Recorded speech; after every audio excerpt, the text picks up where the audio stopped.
السلام علیکم ورحمۃ اللہ وبرکاتہ۔ عزیز طلباء اور طالبات، آئیے اب ہم پڑھتے ہیں میم ساکن کے قاعدے۔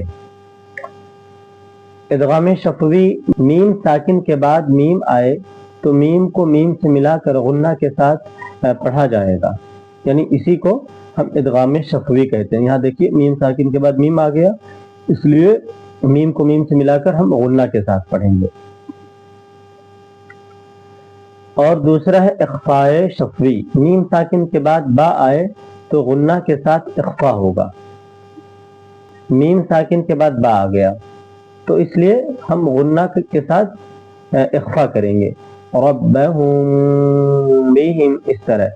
اور ادغام شفوی، الیکم مرسلون، مرسلون، الیکم مرسلون۔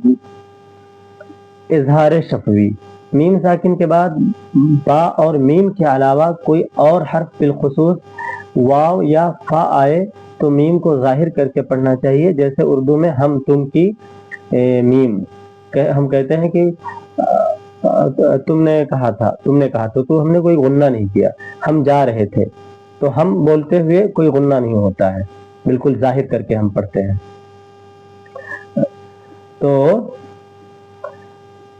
بالکل ظاہر کر کے ہم کہتے ہیں۔ تو آئیے اب ہم مشق کرتے ہیں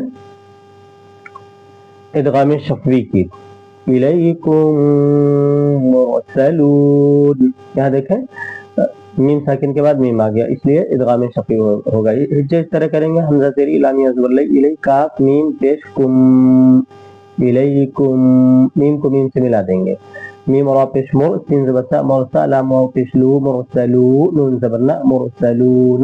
ٹھہرنے کا قاعدہ ہے کہ آخری والے حرف پر جب کسی حرف پر ٹھہرتے ہیں تو اس حرف کو ساکن کر دیتے ہیں، تو یہ مرسلون ہو جائے گا، الیکم مرسلون۔ اسی طرح تمام میں، لہم ما یشاءون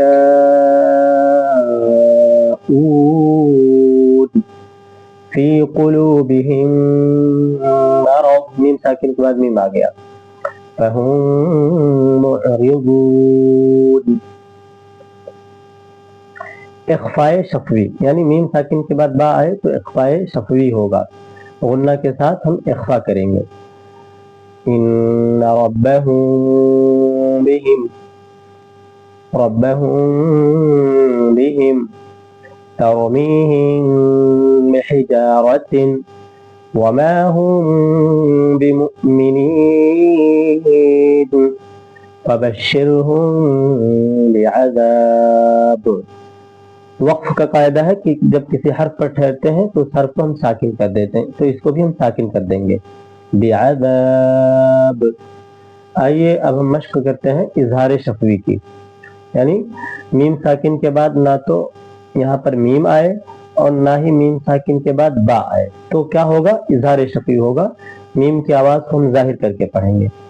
ہم فیہا لکم دینکم لم یلبثوا ام لم تنذرہم لہم اجر، اس طرح۔